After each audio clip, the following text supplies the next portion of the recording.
Father John Numsa. I am also a diocesan priest.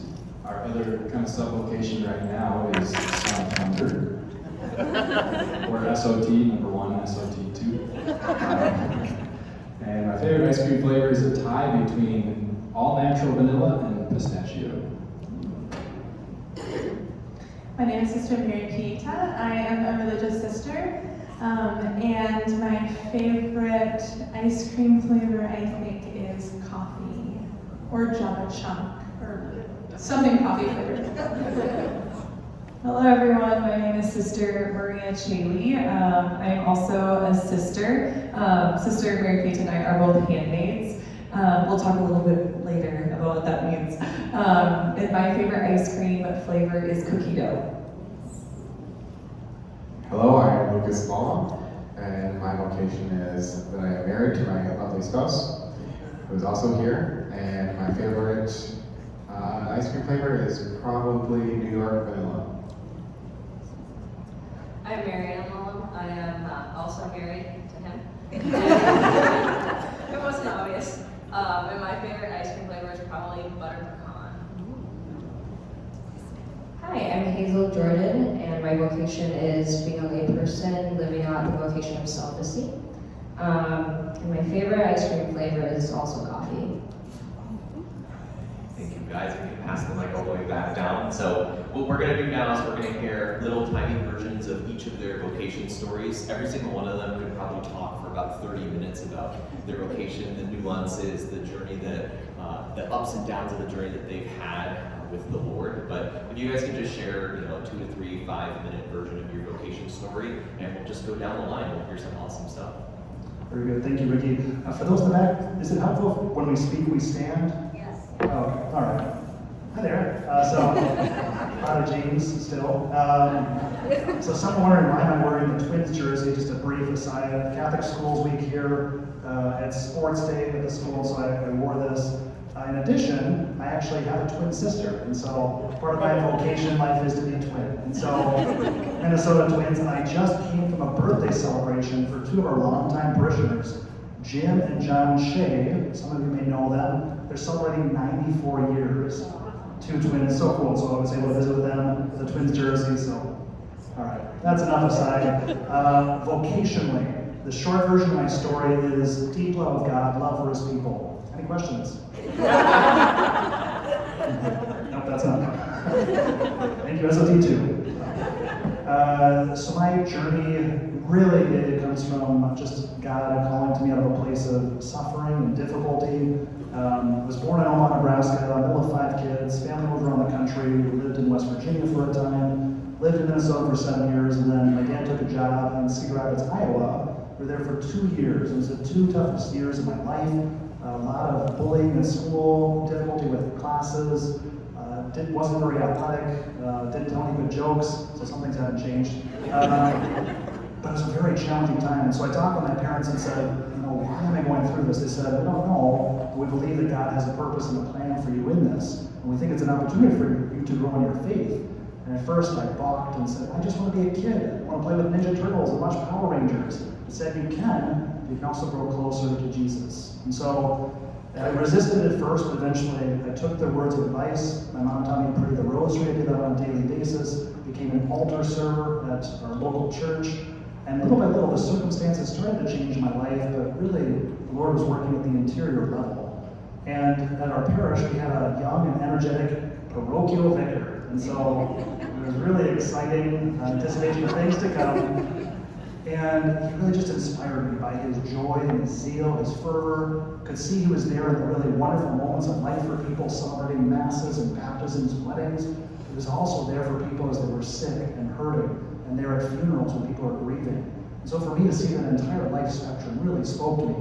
In addition to that, this priest wrote me a letter and said, James, you're just 10 years old, you have the rest of your life ahead of you. But I see many priestly characteristics about you. So if God would one day call you to the priesthood, be open to it. Pray about it. So I kept the letter. My family moved back to Minnesota. ¿Podría traducir en español algo? ¿Ustedes van a ayudarles a los demás? ¿O qué prefieren?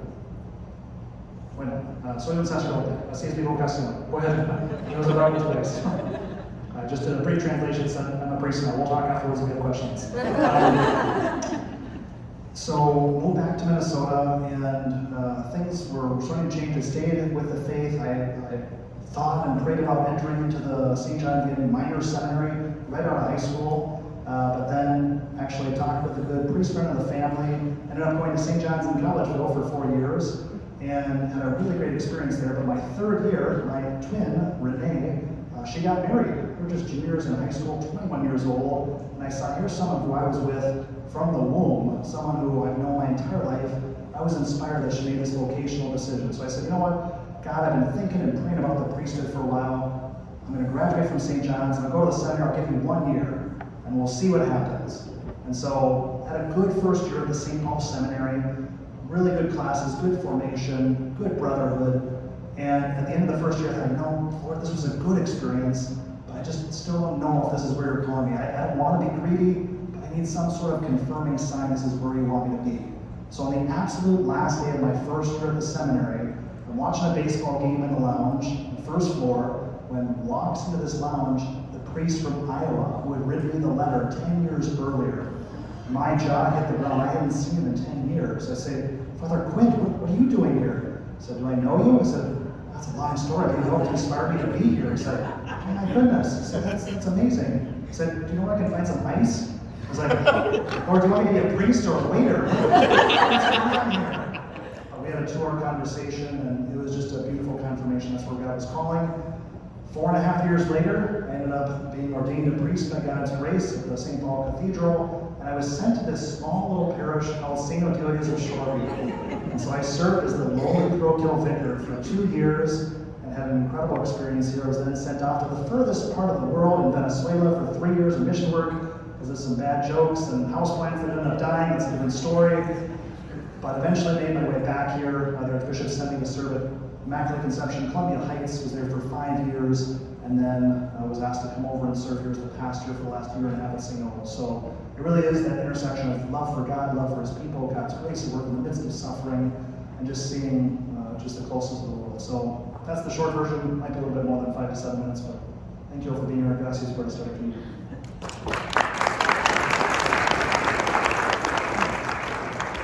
James. I'm Father John, for all who couldn't see me before. So my story, I was not planning to be here wearing a collar. Back in kindergarten and even beyond, like preschool, my plan was get married, join the NBA, and that was the extent of my plans.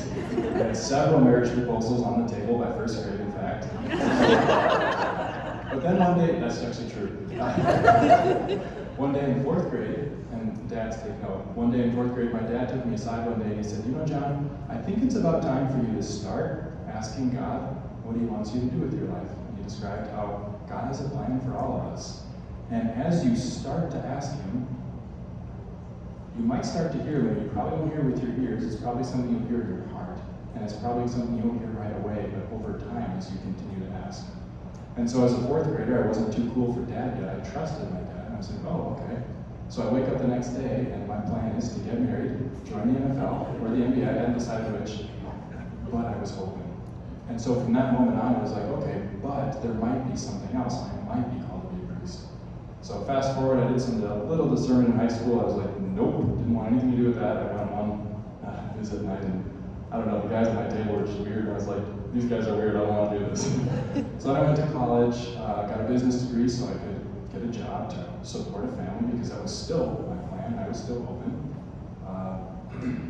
Began working in corporate America for 5 years. I go to daily mass, and jump back to 2nd grade. We had a priest come to our parish, and he gave this parish mission about how anyone can be a saint, and our whole family was like mind blown. Like, anyone can be a saint? Are you kidding me? Like, we didn't know. And so after that, I started going to daily mass as a 2nd grader. Totally the grace of God. And so I really wanted to be holy. I wanted to be a saint, but I wanted to get married, and that was kind of the plan. So got through high school, got through college. I'm working in corporate America. And old ladies would stop me at mass and grab my arm. Have you ever thought about the priesthood just because I'm a young man who's at mass? And my answer was always the same, you know, I have. I've thought about it, I've discerned it. I don't think God's calling me, but if he wants to, he can. So super long story short, I dated several ladies, and the closer I would get, the more I'd feel really uncomfortable. Turns out it's because God was keeping part of my heart for him. Well, all of my heart for him, in fact. So in 2015, there was a big corporate layoff, and in the midst of that, I was dating a lovely gal. I was living in California, and I needed to move home because I couldn't find a job there after my layoff. It was a tough job market. She had what I would call a prophetic word for me. We agreed that we were not going to try long distance relationships, so we had our last night together. We were having a really loving, peaceful breakup, and I was going to move back to Minnesota. And as I'm walking out the door, her jaw dropped and her eyes got really big, and she said, oh my gosh, I think you're going to be a priest. I said, what? So, and that led to 3 days of me in the open road driving from San Diego to Minnesota with all my stuff. That was the only thing I could think about for 3 days. It was like the Holy Spirit was just bringing up all these memories in my life. I got home, I went to adoration, and I was sitting before Jesus for an hour just pondering all of this. And my heart was just opening up to this possibility. And suddenly, like from the depths of my heart, this question just welled up before God without any fear. It was like a little kid. Are you calling me to be a priest? I was 26 years old. I had been open my whole life, and he had never once called me. And when I asked him that question, he spoke to the core of my being. I don't know how to describe it, but he said, come be a priest for me. And I heard those words, and I felt those words in my whole self. And now I'm here. And there was a lot of bumps along the way. Once I entered seminary, I was terrified of being a diocesan priest, particularly a diocesan pastor, and particularly afraid of preaching. So another longer version of the story is how God meets us in our fears. And where you're most afraid of, but you kind of want to lean in, but you're terrified, that's probably exactly where God wants you. And as we learn to trust in him, he blesses us immensely. So, such a joy to be here. I love the priesthood. Never thought I'd be here. That's good.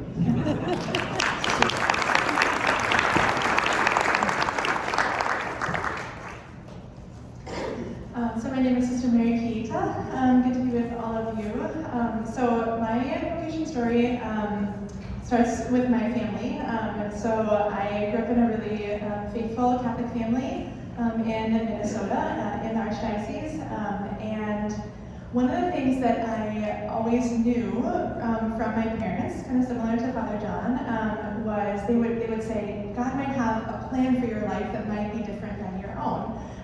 So they always encouraged us to think and ask God what that might be for our life. So I was really blessed to have that early on in my formation. And then one of the things that I wanted most, I think, when I was little was children. So I really wanted to be a mom. I loved kids so much. I was the youngest for 9 years. It was the joy of my life when my little sister Mary came along. And I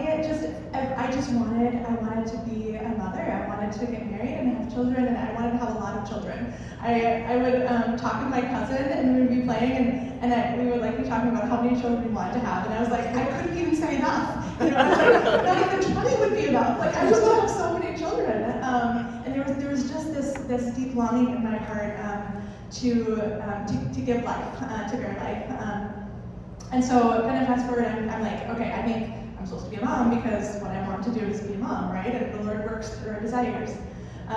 So fast forward to high school, I'm starting to become a little bit more open to the idea of religious life. And I was at a retreat where they were showing a video of consecrated women. And at one point during the video, they show a picture of a sister with a little girl, hand in hand with this little girl. And for me, I've watched the video since. The picture did not stay on longer than the rest.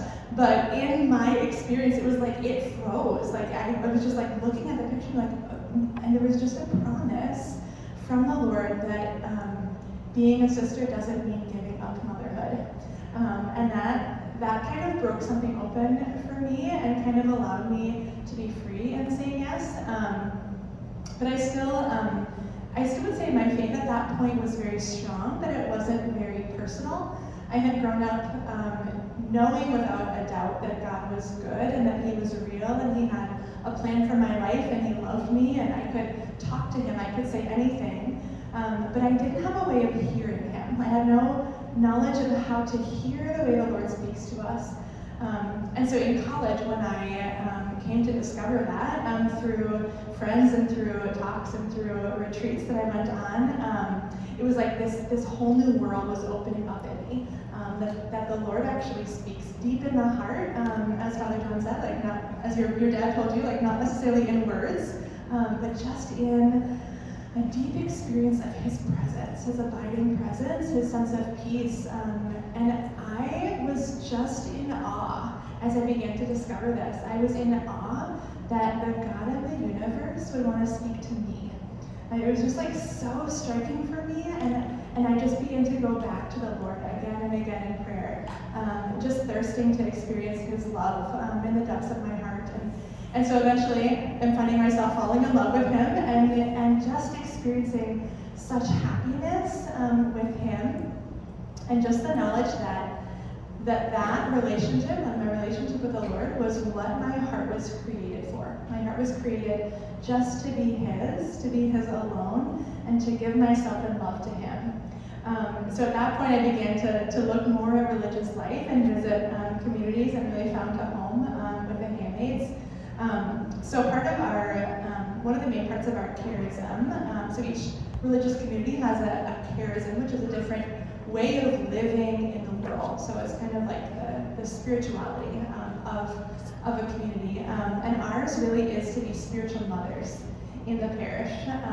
And so through living as a handmaid through the past 7.5 years, I have really just found that place in my heart that wanted to be a mother, just come to rest. And that like to be fulfilled in this vocation where not bearing physical life, but bearing spiritual life.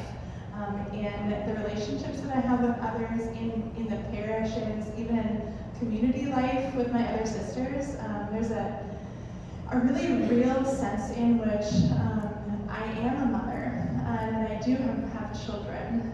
So just grateful for the Lord for His faithfulness in placing that desire on my heart, even at a young age, to be a mother to so many, and then for fulfilling that.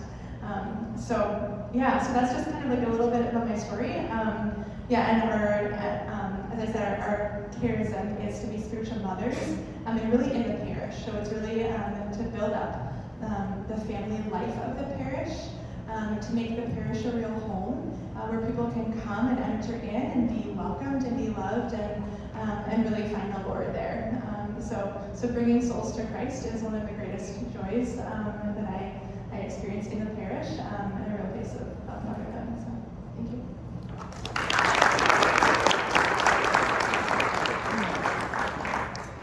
Hello everyone, my name is Sister Maria Chaley. Chaley is a Latin word for heaven, so a special part of our community is that each of us are named after Mary in some way. But I am the oldest of 7, and I grew up in Edina, and I played a lot of sports growing up. So the sports that I played were soccer, basketball, track, and my fun fact is usually that I Irish danced for 9 years of my life. And so our parents were pretty busy, like driving us around to all these practices. I actually had the idea of becoming a sister when I was younger. There was I don't exactly know how I got the idea, but in kindergarten when we had to draw a picture of what we wanted to be when we grew up, I actually drew a picture of a nun. So I saved that so that, 20 years later, I could give it to my dad when I entered, and I said, some dreams do come true. But as I grew up and realized that becoming a sister isn't something cool in middle school and high school, I just kind of shoved that right back and kind of pretended that wasn't something that I was thinking about. I had the opportunity to play basketball at Harvard, so that's where I went for 4 years and studied English there. And so it was actually there that I was kind of taught how to pray for the first time. I had gone to Catholic school my whole life, and people were telling me again and again, it's so important to pray. do it, come on, it's important. But I actually just no one ever actually just kind of sat down with me and taught me how. So it was actually in beginning a daily prayer life, I was discovering that our faith is really not just a bunch of rules, but it's about a person. And the person is Jesus, and that he loved me. And it was just this experience of love that I had never experienced before, where I was realizing how loved I was, even in my brokenness. Even when I felt in my pain, when I felt like I wasn't put together, it was Jesus was that person that I could run to, that I could share everything with, and where I was really seen, known, and loved. So I'm so grateful. So there was kind of in college, a lot of, kind of the first time I was experiencing real loneliness in my life, and just in that transition, but it was God really came and met me in that place. It was in this time of prayer that I started hearing God ask me to give him everything. And it was a mutual desire where I started growing in this desire of I want to give God everything. I'm kind of an all-in person, whether it was academics or sports. So in my faith, I was I'm going all in. And so I started giving him more and more and more. And so that meant, my friend group, that meant my Friday and Saturday night, that meant my, relationships that I had on campus. I wanted to give him more and more. And then I started realizing if I give God everything, that memory of when I was little, that might mean that I have to be a sister. And I kind of was hearing God's invitation to this of just please, sister, I desire everything. And I wish I had the vocation story where I could say, and I said yes, and ran towards it. But being honest, I was very afraid of that. So it was kind of my senior year of college. I was hearing this call from the Lord, but was filled with a lot of fear. I think that the enemy, there was just a lot of ways that he was speaking lots of lies to me in that time, and just lots of these questions were in my heart of, is that really gonna make me happy? Is being a sister really gonna make me happy? Even just mistrusting who God is, mistrusting that he's good, mistrusting that his love would actually be enough. When I looked at religious life, I could only see all the things I would have to give up. I only saw all the things that I would lose in life. And so I and there were moments when I would surrender to that, and I would be filled with so much joy. It was so much peace, and I would be given this zeal to be able to give God everything, and then the next day I'd wake up and be oh no, that's a stupid idea. So it was just this huge battle, and I think that we've all kind of experienced that, whether or not it's religious life or another area of our life, we've all kind of experienced that battle. And so I wasn't quite ready to make the jump after college, and so I ended up becoming a focused missionary for 4 years. So I served out in Los Angeles at the University of Southern California for 3 years, and then 1 year at Benedictine College. And it was kind of in that time that God just did a lot of healing, even in my own life, of just asking, being able to say, why am I going to say yes to God? And it wasn't, I think that what's important is that in our vocation, it is God's call, but it's also our choice. It's also something that we choose. It's something that we respond to. So I think that there was something that God was purifying in me of saying, my yes was kind of okay, fine, but that God was actually purifying my yes, so that when I finally did say yes at 26, I was able to say, yes, I choose you. like that you are the person that I desire to give all of my life, all of my love. Like you are the person that I want to serve my whole life. And it was, yeah, so I was entered finally with the Handmaids in 2020. And in entering, you kind of begin a time of discernment. So when you become a sister, it's like you kind of have to like see the life, try the life, see if it fits. Because so much of religious life can be such a mystery. And so as I've lived the life for the past 5 years, I've experienced a lot of peace and just realizing that I'm so free to be myself. But the most important thing is that His love is truly enough. And so I think that that's, you might be asking yourself, sister, kind of explain what a handmaid is, but even just quite simply like what a sister is.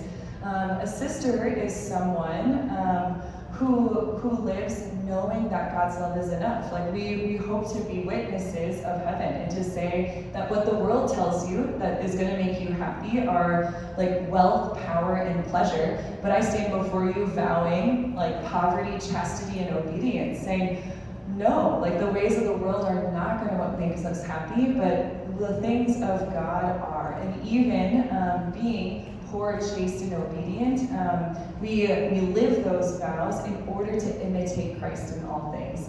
And so it is, only really in all of our stories, only by the grace of God and His mercy, that each of us were both able to receive His call, but also to choose it. And so I am so grateful for God's kind of like pursual of me, even amidst my fears. And so I pray that, for however God is calling you to draw closer to Him, that He may give you that same grace to really trust Him and rely on His mercy. Thank you.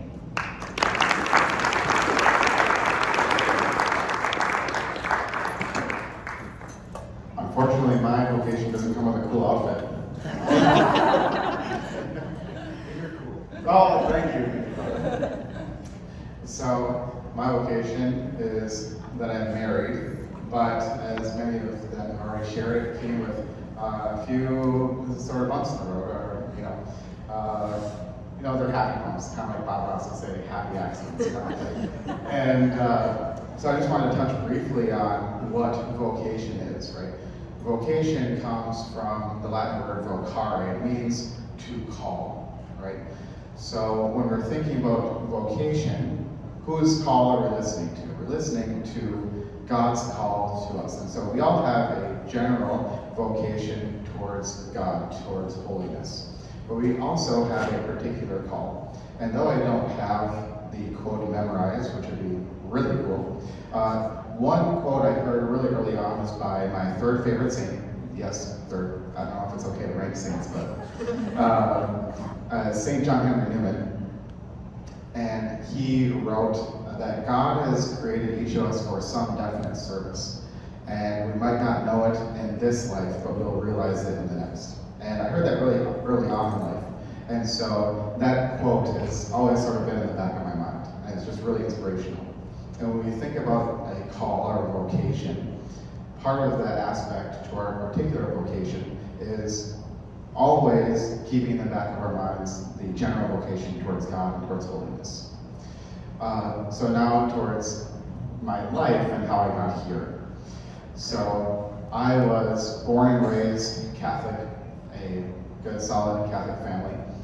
And my dad really loved bringing us to Mass.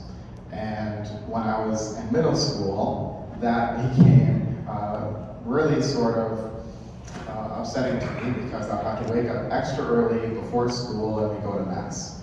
And I would think, all of my peers are waking up, 10 minutes before school or half an hour before school. I'm waking up at 5 or 5:30 in the morning so we can get to 6 a.m. Mass on time so I can get to school. And especially, like I said, in middle school, you're going to Mass every day of the week, and you're really tired, and you're trying to push boundaries and whatever. It can be really difficult.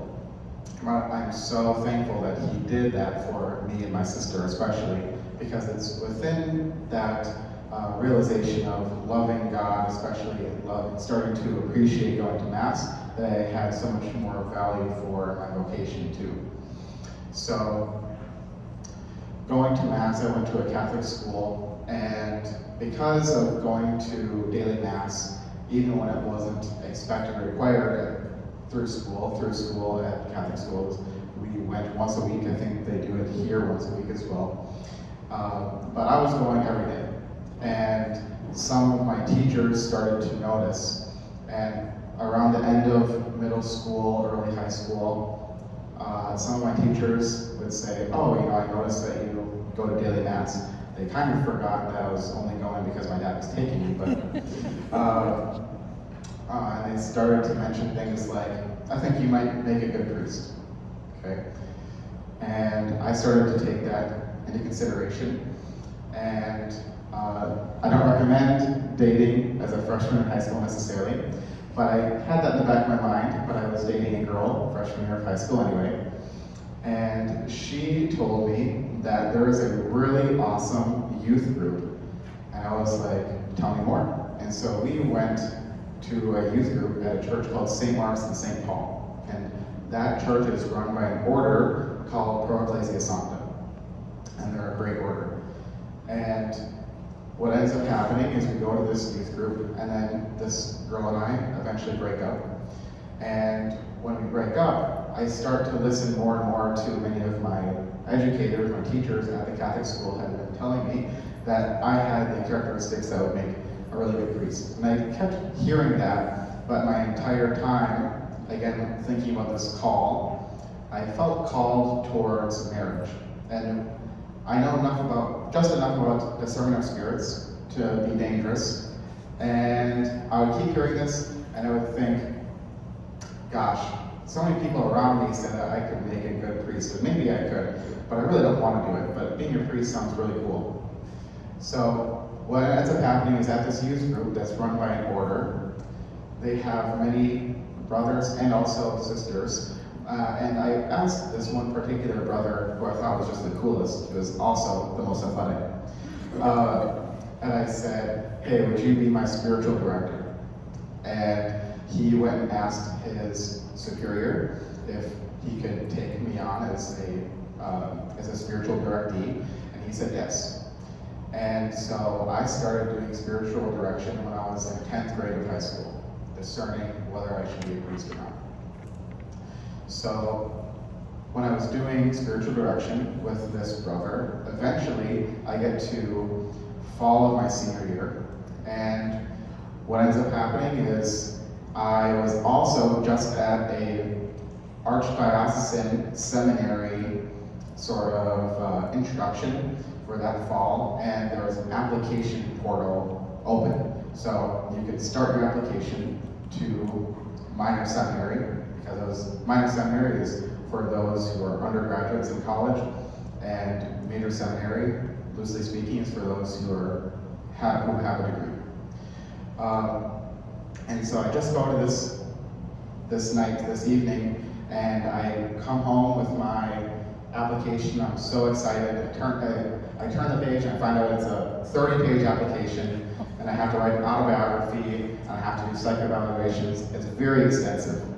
The next week, roughly the next week, I had a spiritual direction meeting with the brother from the order, and he turns to me, and not knowing that I had picked up this application because I hadn't told him yet, and he said, I asked my superior of the order, and I got it confirmed, and he said, I'd like to invite you to discern becoming a priest in our order. And he said, I want you to do our application and move in with us this summer. And I was like, whoa. That's a lot. And still, at this time, I'm really only doing this to please other people. Because I just kept hearing from various people around me that you would be good at this thing. And I listened to those who were around me, and because of those loud voices, I think I tried to close out God's voice, because every time I turned to prayer, I felt a call towards marriage and in having a family. So eventually what happened was I respectfully declined the brother for entering his order, or starting with his order, and I went to St. John Vianney Minor College Seminary. And when I was there, one of the things that you do as a minor seminarian and also in major seminary is you have a holy hour every day and mass every day. But a holy hour, and it was really early. It was an hour of adoration. And starting at 6:30, sometimes it'd be earlier, sometimes it'd be a little bit later, but most days it was 6:30. And in that first semester, I would just keep telling God, if you want me to be here, show me a sign. If you don't want me to be here, show me a sign. Give me something for discerning of spirits. And I don't want to get too personal, but he made it very clear through depression and some deaths in my family that it was very clear that he did not want me to be there.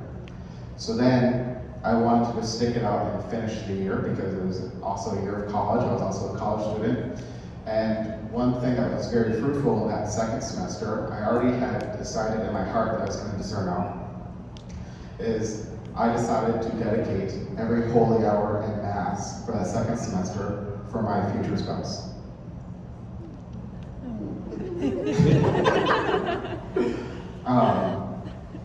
And then that summer after seminary, I was still reeling from some pain of some death and some depression. So I didn't even get a job after I left seminary. And I was just really hopeful that I could find a spouse. And then I don't want to take up all of her time either, but the very first night, so I was counted as a transfer student when I transferred from minor seminary here at St. Thomas and St. Paul. I transferred to the University of Mary in Bismarck, North Dakota. And the very first night, move-in night, I met Mary. And we became best friends. So, and then a year after we met, we were engaged. And then a year after that, we got married, and now we've been married for 3.5 years. And then as a quick note about marriage or any vocation, sometimes vocation stories tend to stop at, I'm married.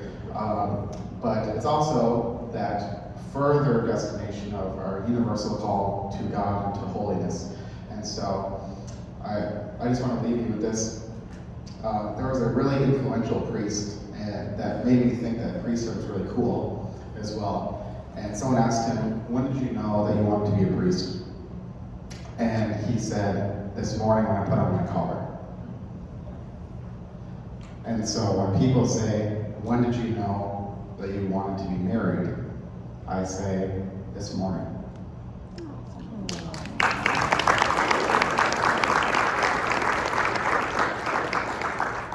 All right, hello. So my name is Marianne again. So I grew up in California. I was the oldest of 7 kids. Grew up out in the country in California. And where I grew up, it was half an hour from the main town where the main parish was, and then I went to mass in a little mission chapel. It was an hour or a minute and a half from where I lived. It was maybe 100 people at mass. We had a priest drive out every Sunday to say mass for us. It was a very, very small little church. So growing up, there weren't very many people my age to begin with, and even fewer Catholics my age to begin with. So it was very hard for me just to make friends in general. I was homeschooled as well, so again, smaller population. But I was able to go to one of the youth groups in high school at the main parish, and so the town that parish was located in was the only Catholic church in the town. It's 80,000 people, 80% Hispanic because Central California, there's a very large Hispanic population there. And so it had a very robust youth group. It had like 6 youth groups. And so there's a lot of youth groups there, but again, it's the only church in town. And even going to that, I make friends, and I knew that I wanted to get married, but I just never met any guys. You know, I'm getting older in high school, getting close to graduating, just didn't meet any guys. I had some that were friends, but nobody that I could see myself getting married to. I graduated high school, started going to community college there in the same town, and again, like I felt myself yearning towards marriage. I thought about joining the Sisters. There was an order in our parish called the Sisters of Immaculate Conception, but it just I never felt pulled to that. So I'm in my second year of college, at the community college, getting ready to graduate. I knew that I was going to go to University of Mary in Bismarck, because it was cheap, it was Catholic, and it was relatively rural as far as college could go. Because again, I grew up out in the country and I liked that. And so, getting ready to move out, and my younger brother was discerning at the same time, going into, or joining the Oblates of St. Joseph, which was the order of priests that ran our parish. And I remember going to a retreat around that time, and the priest that was helping my brother discern was there. And he's, the vocations director for the order, and I was talking with him, and I was sharing, I feel like I'm called to marriage, but I haven't met any guys. I'm moving to college. It's halfway across the country from my family. I'm kind of scared about that because it's really far away. And he was like, well, it'll be okay. I moved to Rome, and this was years and years ago, so I couldn't even just FaceTime my family or email them. I had to call once every 4 months because it was expensive. And he said, and if you are called to marriage, somebody will come along. So I moved to Bismarck. My dad and I drove out. It was 2 days of driving because we did long days. We went and visited. So we drove from California to Idaho, visited some of my dad's family, then drove from Idaho over to North Dakota, and moved to the biggest town that I'd ever lived in, Bismarck. So I move in, and we have a transfer orientations, and part of their transfer orientation is that there's a party at the president of the college's house, Monsignor Shea is his name. And so it was 9 o'clock at night. I was like, man, it's really late. It's close to my bedtime. And my parents were both like, well, you should go, you should go make friends. I was like, fine, I'll go. So we met, our transfer orientation group met on the lawn, and we were going to go over. One of the things about me going to the University of Mary is that my cousin was also going to the University of Mary. She's also in my transfer orientation group, and she was my best friend growing up. So I was like, well, I'll just, hide behind her. It'll be okay. And so somebody comes over, a bunch of people are talking. This guy comes over, starts talking with her. And he starts asking, he says, oh, do you guys watch basketball? Do you like the Warriors? Because he knew we were from California. And I was like, oh no, we don't watch basketball. And we started talking. It was Lucas, obviously, asked us. So we started talking. We just talked about a bunch of stuff. We talked for 5 hours straight that night. And we were at this party, and that's all we did was just chatted with each other. And end of the night, I was like, wow, that was really fun. And so we kept hanging out during that week. And I remember, so move-in day was, I think, Saturday. And I remember the following Friday or Saturday, I remember going to bed thinking, this guy's pretty neat. If he asks me out, I think I'll say yeah. And I never dated at this point. And the next day, so I guess that was Saturday night, so Sunday, the next day, he asked if, we can have dinner together. I was like, sure, might as well. So we're hanging out, having dinner at the school cafeteria, and he asked if I wanted to date him. I was like, yeah, let's do it. Give him a thumbs up. But we we really developed a really strong friendship, and even in that first week, but during the next year, that was the year that COVID happened, and so we ended up having to get sent home. So we were separated for 5 months during that time, where we were anticipating doing year-round school. So we were expecting to stay together for the whole summer, and then we got sent home in March. But we still made it work long distance, and then I came to visit in June, and he proposed, and I said yes. And then we spent that last year of college really preparing ourselves to get married, doing marriage prep and all of that, planning our wedding. And then we were married in June of 2021. And since then we've been living the married life, and it's been great.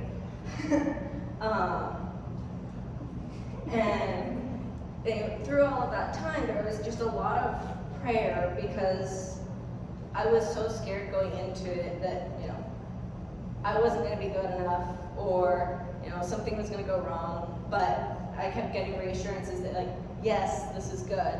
This is good. He was doing things where I could see that he really wanted what was best for me, and I felt myself really wanting what was best for him. And we were just in our relationship making each other better people, helping each other to grow in our faith. And as we were dating and when we were engaged, I could really see that happening in both of us. And that for me was a big sign that this truly was the right choice. I found a lot of peace in my relationship with him. I found a lot of joy in my relationship with him. And I felt, when he proposed, I felt a lot of peace with saying yes, because I could see myself staying with him for the rest of my life. I could not see myself not staying with him for the rest of my life.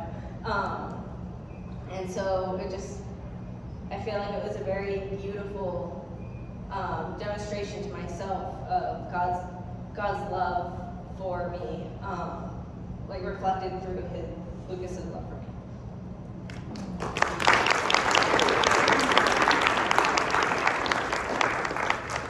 So my name is Hazel, like I said. So like Marianne and Lucas, I'm a lay person, so I'm living a normal life. I have 2 jobs right now. I have my own house, but I'm living a life of celibacy like our priests and our sisters here. And so how I got to that point, it was just very unexpected, because I never planned any of this. Because kind of how it started was when I was middle school or high school, I really started to get into my faith. And at that time, I started to realize marriage is actually really beautiful, and I want to be a wife, and I want to have a family, and I want to raise my kids Catholic and have a holy Catholic marriage. And so I grew up here, and I really was just I started praying for my future spouse, freshman year of high school. I even wrote diary entries to him. Kind of embarrassing, but that's what I did. So I prayed all these rosaries for him, and I planned on going to the University of St. Thomas to study advertising, Catholic studies. And so once I graduated high school, got accepted into St. Thomas, and I was okay, this is when I'm gonna meet my future husband. And I was already scouting my Catholic studies classes for any faithful guy. And I was just I was just very boy crazy in college. And towards the end of college, I had become friends with this one guy, and we were friends for a good 1 or 2 years, 1.5 years, before I realized, I have feelings for him. And soon after that, right after I graduated college, he and I started going out on dates, and I really did fall head over heels for him. And I really could see myself spending the rest of my life with him, and the idea of vocation just became so real. This is someone I can spend the rest of my life with. But he also was dealing with his own vocational discernment, and then skipping over a lot of things that happened. About 1.5 years later, it all fell apart. Because I really wanted to be with him, and he just didn't see it. And so it was a disaster. So this was 4 years ago now in 2021, everything fell apart and I just had to cut him out of my life. And it was really painful. It was probably one of the darkest times of my life. And I really did go through a crisis of faith because of that. Not because of, questioning God's existence or anything, but like the question of, is he really who he says he is? Is he really good? Does he really want me to be happy? And so this happened like right before Lent. And like for 6 weeks, I just kind of spiraled. And I began asking like these very basic questions about faith. So I started asking like, what does it mean that God is merciful? What does it mean that God is just? Because I feel like I'm being punished for just being too attached to him, to this guy. And like, I guess God is merciful, but where is his mercy like in this regard? Because it just feels like he's punishing me. And so like it came to a really dark place for me where I was just like, I had no hope left. And this was like Holy Week of 2021 where I was just like, Lord, I've tried everything. Like I tried giving this to you, and like nothing has worked. So like you just have to like do this for me at this point, because I don't know what to do next. Because like I tried to follow all the rules, I went after guys who I thought had a good faith life and who had good values, but like it seemed like to me everything that I believed was just a lie. And then starting that Holy Week, things like slowly began to turn around. That Holy Thursday night, and then like Good Friday, I was actually here. I remember sitting in the Good Friday service, and that was the first time when the cross became real to me. Like I knew what it meant that Jesus went through the pain of betrayal and feeling abandoned by God. And like I knew on a personal level that he was with me in my pain, and he knew my suffering on a very personal level. Like he wasn't just, watching from afar and being like, oh, we go through this, but he was really with me in my suffering. And like that was the first time in my entire life that it became real to me. Because like, you hear about this like growing up, like Jesus knows what you're suffering and like he's with you in that, but it's like it doesn't feel that way. And so that was the first time in my life when I actually knew that on a very personal level. So Holy Saturday comes, and I go to the Easter Vigil at the University of St. Thomas, and that's when like I had this encounter with the risen Jesus. Like I met him in a way that I never had before, and I fell completely in love with him. And like I had obviously like encountered him before that, but that was the first time when I saw like him for who he truly was. And it wasn't like a vision or anything. I didn't hear a voice from heaven saying like, you are healed and stuff like that. But it was just like knowing in the depths of my being that the resurrection is real, and that I could share in that. I shared in the cross, but I can also share in the resurrection. So I died with Christ in that situation, that relationship, and then I was basically risen with him. And that, I like to call that moment a third conversion, because like your baptism is your first conversion, and then you start to get serious about your faith, that's kind of your second conversion. This was a third conversion, because like for the longest time, I put my worth in like the affirmation of a man, in the affirmation of having a romantic relationship, and then he just like decimated all those lies that I believed about myself. And when like I encountered the person of Jesus, like I said, I felt completely head over heels for him, and I had this like burning desire to just give everything like to him, not just like my heart, but like my body as well. To just like to just consecrate my whole being to him. And so I had this desire for like genuine desire for the first time in my life to live like these sisters, like to completely sacrifice my entire self to him. But like I was completely content like with where I was, working and At that time, I was in grad school going for a master's degree in theology, and so I kind of just waited it out. I actually thought I was still called to marriage for most of that year following after that. But I had this joy in my heart and this burning desire to just give myself completely to him. And so I wrestled with this because I still wasn't completely healed because I was kind of cynical towards marriage after the fallout of that relationship. But I just kept praying Lord, I don't want to pursue a vocation to celibacy, giving up marriage for your sake without taking care of this my cynicism towards marriage first, because our religious and our priests could probably affirm the fact that when you're in formation, you're taught you can't be a good priest or religious sister, you can't be a good spiritual father or mother without having a healthy desire for natural marriage, because that's what we're all called to just by virtue of our bodies. We are ordered towards the vocation of natural marriage. And so I kept praying for the rest of that year and asking God to heal me from my cynicism. And then the following year, so this is 2022, I just realized that desire to give myself to Jesus was not going away. And I had these experiences in prayer where I just felt him call me to be his bride, to be his completely.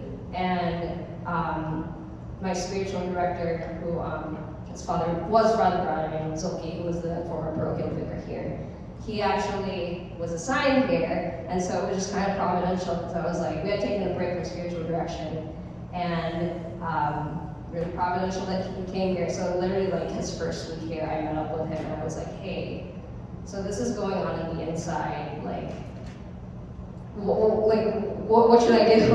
And so he introduced me to a friend of his from Montana who was a lay woman. She had a job, and she had made a vow of celibacy under the guidance of a priest. And so I ended up talking on Zoom with her, and there was just something in me that lit up when I heard her story and how she lived her life. Because she was just living in the world, had a job, like I said, had her own house, but she had gone through this private ceremony with the help of a priest to promise her life, her whole self to Jesus. And I was that feels a lot like what I want. And then at that same time, this is another kind of parallel vocation story, but I felt the desire to join Father Brian's order, the Dominicans, but as a lay person. So during that time, I had already been a year into formation with the Dominicans, and then over the course of him being here, we talked about okay, what does this look like? And it's still, I'm still working towards that commitment. Hopefully, with the help of a priest, make that commitment at some point in the future. I do not know when. There's still a lot of things I'm working through.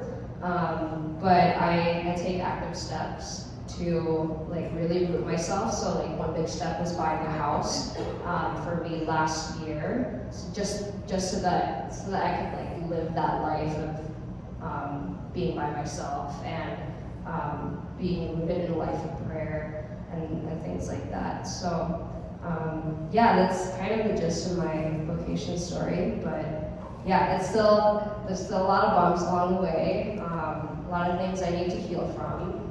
And that's another thing that a lot of people don't tell you about discerning your vocation is you come to know yourself in a deeper way, and you feel oh my gosh, there's these issues in my life that I need to fix. And so it's about really just giving that to the Lord and allow him to walk you through that and allow him to give you the truth where you believe lies. So that's my story.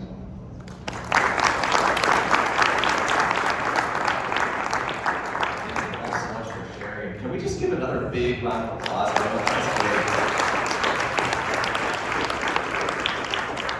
I love hearing about how, despite how different all of your vocation, not only your vocations, but your vocation stories were, there's this general theme through every single one of you that God loves us, he knows what's in our hearts, and he wants us to be the happiest that we possibly can be. So I think it's really cool that every single one of your stories, you guys have that. So at this time, if you guys want to look down and if you have any questions or anything at all, you can just take the time to write something down, and then when your question's ready, you can just pop it up and our lovely volunteers will come and collect them. But we already have the questions straight off, which is awesome. But first question, and some of you already talked about this a little bit, but if anyone maybe wants to go a little bit deeper, but are there people in your life that spoke to you about religious life or about your vocation?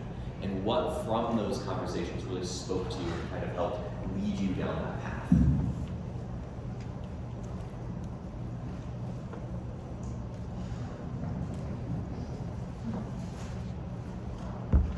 Yeah, so to answer that question, like the life I'm living now, I didn't even know it was an option until Father Brian, my last spiritual director, actually proposed that as an option to me. I was like, no, I don't really want to be a religious sister because just knowing my own personality, I didn't want to live in like a communal setting, and that was a big thing for me. And even was like, yeah, like you don't strike me as someone who would be a religious sister anyway. So I was like, oh, because it was getting a little stressful, like trying to figure that out. But yeah, he was the first one to really propose that option to me.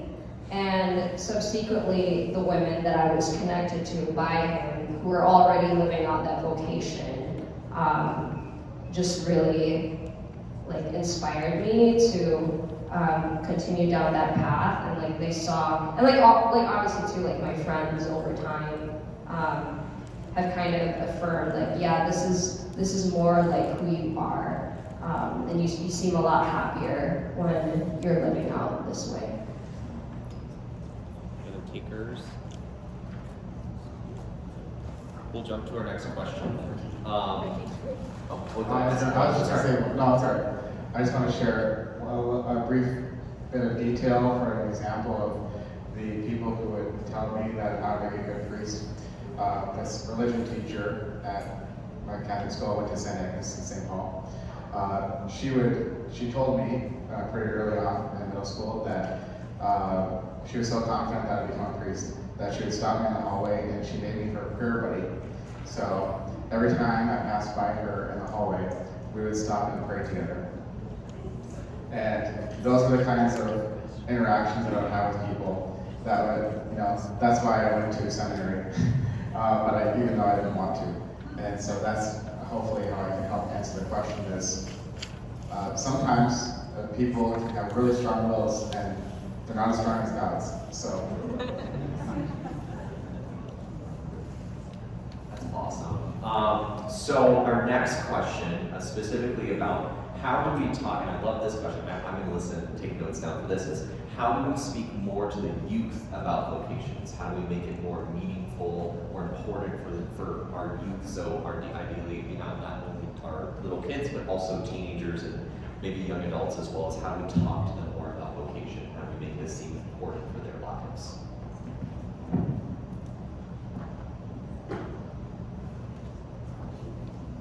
I'll defer to Father John on this one. No. I think it's a great question. And again, for all those young folk out there, and those young at heart, I really think of St. John Paul II. It really inspired me in my own vocational journey. He was famous for saying, "Be not afraid, open wide the doors to Christ." Really is praying for that outpouring of the gift of courage from the Holy Spirit. Say, Lord, you know me better than I know myself. Help me to have that courage to follow your will for my life. Hopefully that's where I'm going to find the deepest sense of fulfillment and happiness. I heard a quote one time about vocation. It's where our deepest joy meets the world's deepest need. And so continue to pay attention and think of it, right? Oh, pretty good. Yeah. You're going to have that. That's a public domain. But so for the young people out there, continue to think about where it is you find your deepest joy. And there may be some fears we heard about involved in that, because it might call you to something beyond yourself. But also realize that that's exactly where God is calling you with your unique gifts, abilities, and personality to help live out that vocation He's called for you. Entonces, ánimo en su vocación para escuchar la voz de Dios con la valentía del Espíritu Santo. I love that quote. I'm stealing that from now on. Thank you, Father. Yeah, I think just to add one thing is that just to emphasize the importance of prayer too, of just like how important it is to have a real relationship with Jesus, and how that when we are united to Him and we're able to actually get to know Him as a loving Father and someone who actually desires my good, then when I do hear, and if and when I do hear that call, then I actually am following someone that I know and someone that I trust. So just I think that it's always important to be encouraging that, cultivating a prayer life, even when we're young. And so I have one thing to add to on marriage specifically is I feel like a lot of the youth today are growing up in broken homes. And so I think it's important, especially for those who are in good, healthy marriages, to model and to explicitly talk about the good of marriage, the beauty of marriage, and just how wonderful it can be. Because I feel like for a lot of the youth, what's modeled to them are broken families, are a lot of like discord in relationships, and like maybe a lot of fighting and stuff. But knowing that there are couples out there who do truly actually love each other, who do truly actually love each other, and who do actually care about each other, and that it is possible indeed to live out a long life married to one person. I think it's really important as well. Taking frivolous notes in my head right now. Thank you, guys. I have a couple questions for our sisters. I'm going to ask the funniest one first. Do you have to wear your habits all the time?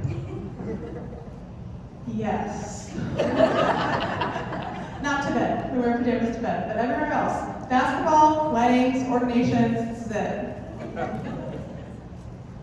And then we had a couple questions about specifically your order. So where's your mother house, more about your charism, and just generally like what is handmade like? Yeah, that's great. So our mother house is located in New Ulm, Minnesota, so it's about an hour and a half south of here. Our order was established about 15 years ago, so we're actually a very new religious community. There are 37 of us all together, and our charism, kind of some different pillars of our charism, is that we are diocesan sisters. So just how you heard that we have diocesan priests here, it is our desire to serve the diocese and to specifically serve parishes. And as Sister shared beautifully in her testimony of just, we desire to serve parishes as spiritual mothers. And so our hope is to make Catholic parishes a true family and home. And so we do that by cultivating the spiritual life of the parish. Other kind of pillars of our charism is that we are Eucharistic, and so we actually pray 2 holy hours every day, once in the morning and once in the afternoon, because that really is the foundation of our religious life, is our kind of spousal union with Jesus. Our other pillar is evangelistic, and so a lot of what we do is sharing the gospel and inviting people into a deeper relationship with Christ. And the last is Marian, and so as sisters, we desire to live in imitation of Mary, and so accompanying people as Mary accompanied Jesus on the way of the cross. Is there anything to add? So thank you guys. Specifically for both our priests and our sisters, what were your family's reaction when you decided on your vocation, or I guess maybe when they found out about it?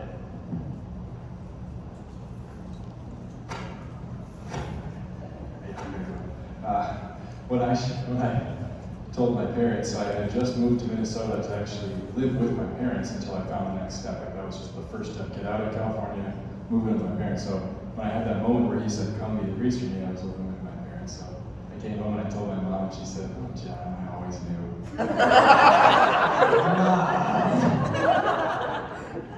So she had said, John, I knew because I had gone into business and I thought I wanted to go into sales. And I was struggling, and she was like, I knew, John, the only thing you could sell was Jesus. So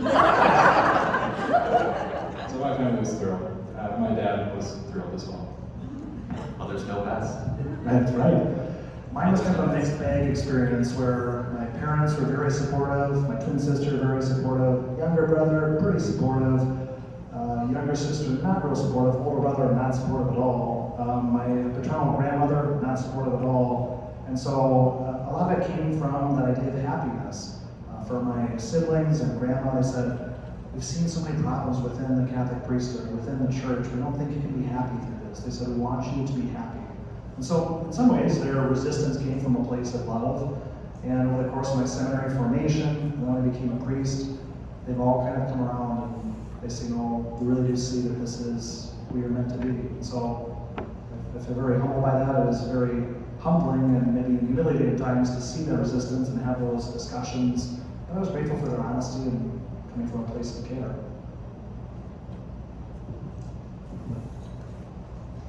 For me, my parents were very supportive. They cried when I told them, out of joy, I think. Also, maybe a little bit of just emotion for having to give me back to the Lord, but really beautifully, they always come back to saying, you know, you were a gift from the Lord to us, and so how could we not give you back to Him? So I'm just grateful for their support.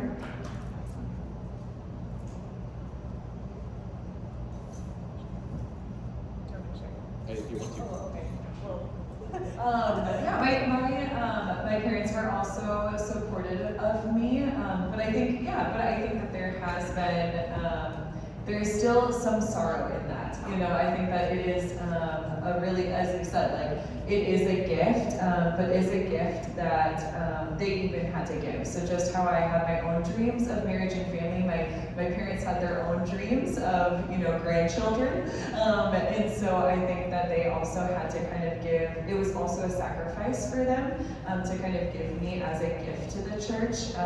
But now they kind of, in seeing me, like, filled with so much life and living so fully alive and being so happy, that they are very grateful that I am where I am today. Jumping to our priests, very similar question from earlier. Do priests always wear their collars?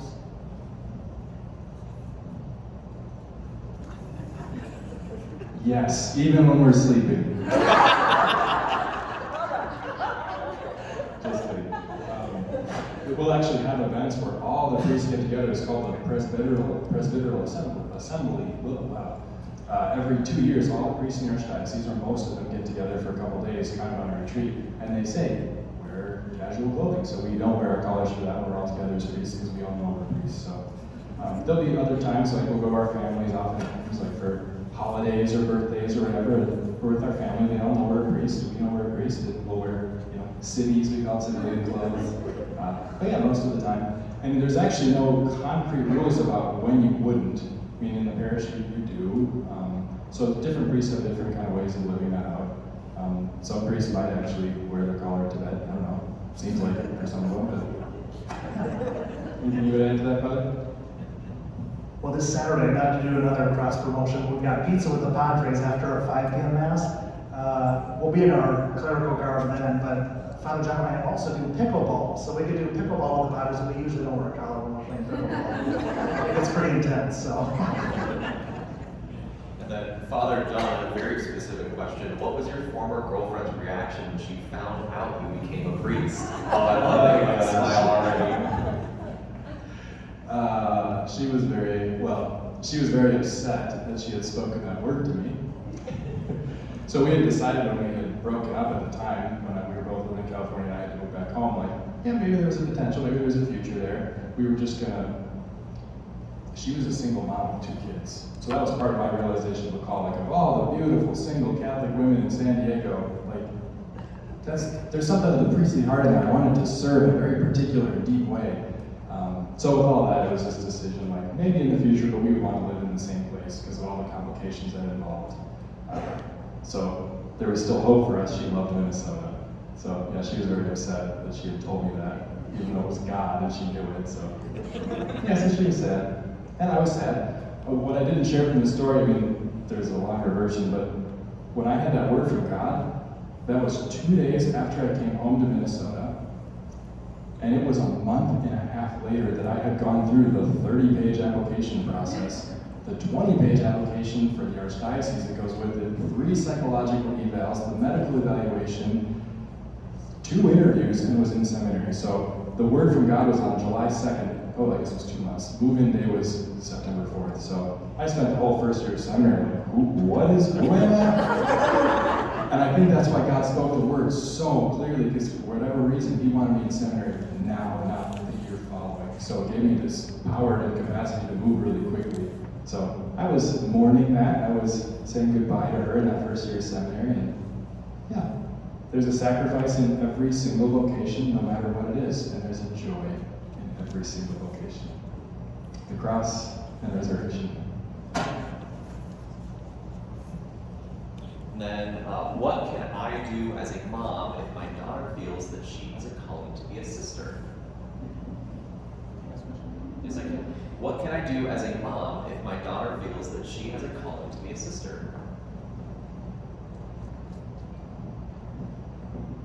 As a mom, I'd like to spiritual or other mothers have ideas.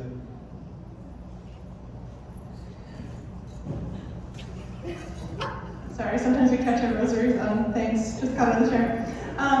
Yeah, I think as a mom, what can you do, or what? I think just be open with her.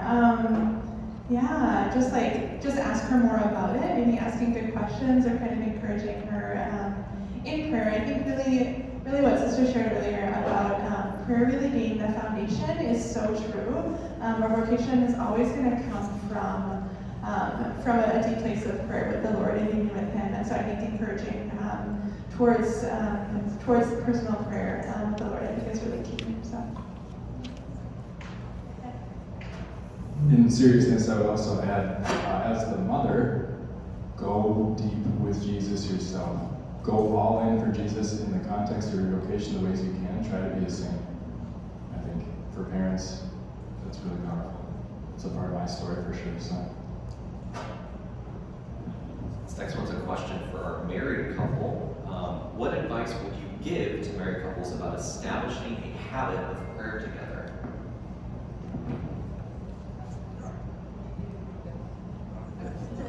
I'll start then. I would say just do it. Set a time and just do it.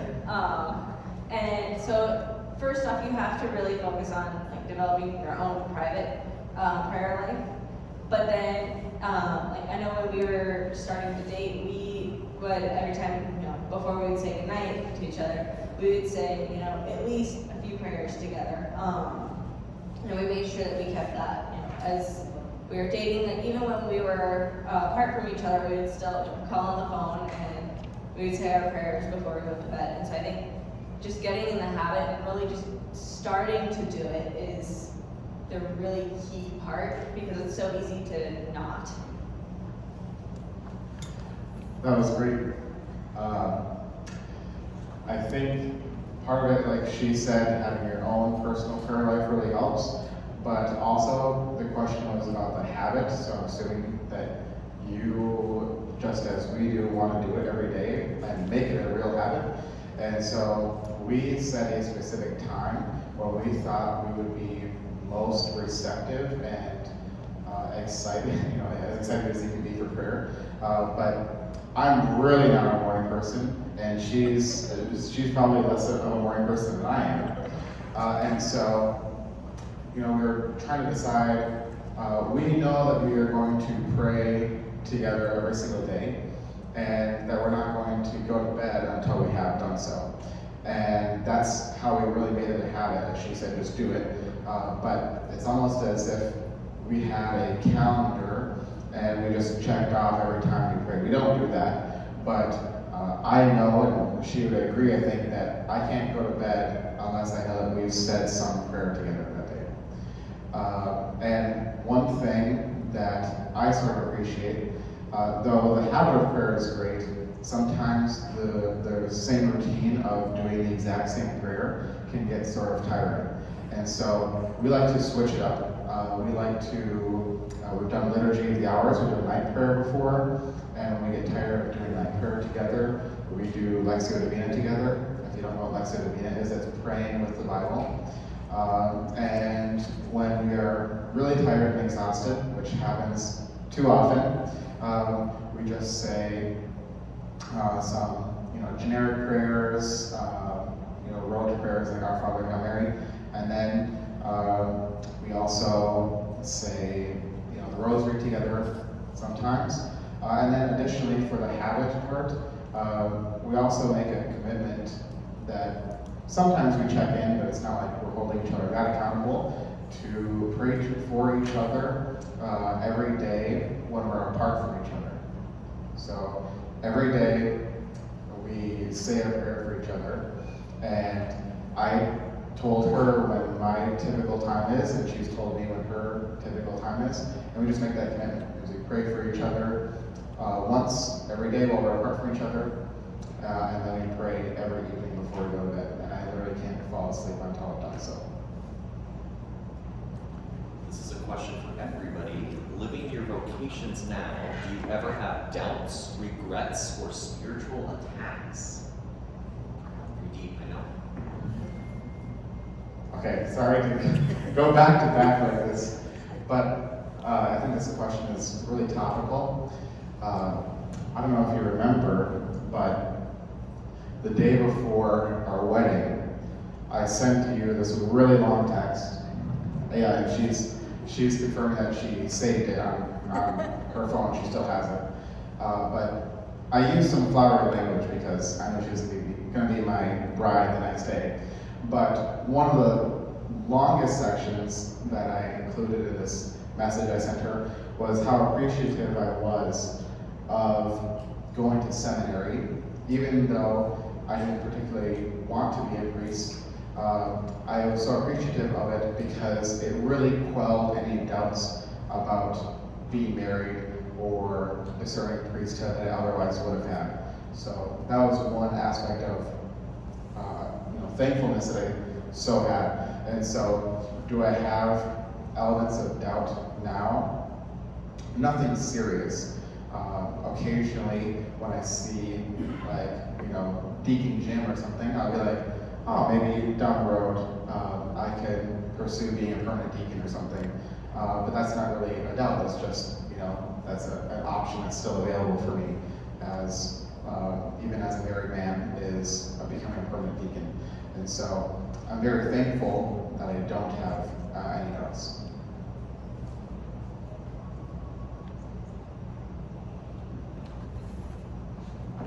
Hazel's got one. Yep. Yes, to those questions. For me personally, it's not so much, any doubts that I have are caused pretty much by me. Because I'm an overthinker, unfortunately. It's something I'm working on. But yes, spiritual attacks come, but God could also be testing you. That's one big thing that I learned. And just with the nature of my vocation, I'm by myself, and I'm sustaining myself financially and materially and things like that. And so one of the ways that God has tested my vocation is through the area of finances. And I talked with the friend who had made this vow of celibacy a few months ago, and she's like, yeah, this is very real for people who choose this path, because essentially you're relying on God to provide for your needs. Are you going to trust Him to be a good husband and a good provider? It's really hard when you can't see Him. And then you lose a job. It's really scary, but I had to learn how to just throw my cares and my trust into Him. But it really is a struggle, and that's one of the ways that I've been tested, as of late. But yeah, it's yes, the enemy will try to attack you, but also God can be testing your resolve to follow this call that He's placed on your heart. But I want to encourage anyone, in any vocation, really, is just to just trust that God is good and He's not out to make you miserable. He might test your resolve a little bit, but that's so that you can come out stronger on the other side. So this is something I have to tell myself. I'm not just, preaching to you. I don't have it down, but yeah.